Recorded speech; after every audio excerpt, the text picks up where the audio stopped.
We were staying in a motel होते हैं कमरे में उनके, तो उसने कहा मुझे पानी चाहिए। मैंने कहा अच्छा ये ग्लास है, ये लो पानी। कहता आई कांट हैव दैट। क्यों? कहता you have touched the glass. मैंने कहा मैंने को वैसे दिया। कहता नहीं नहीं नहीं, आई एम अ ब्राह्मण, यू आर अ मुस्लिम, ये ग्लास अब पलीत हो गया है। मैंने हाथ लगाया था, मैंने पिया नहीं था। मैंने कहा नहीं मैंने कुछ नहीं किया। कहने this part of my faith, a part of my.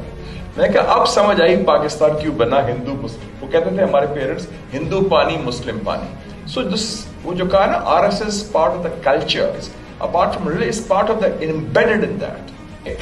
In today's India, RSS is the state.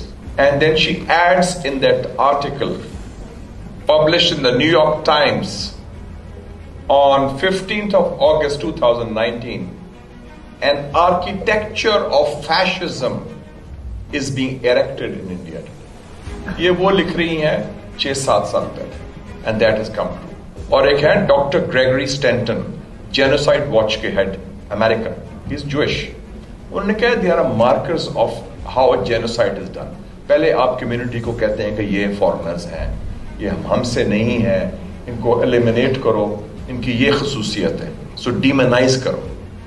और भी सख्त किस्म के वो कभी कहते हैं घर वापसी करो या लव जिहाद हो रहा है, सारा कुछ हो रहा है। That's one. दूसरा है डिसइंफॉर्मेशन।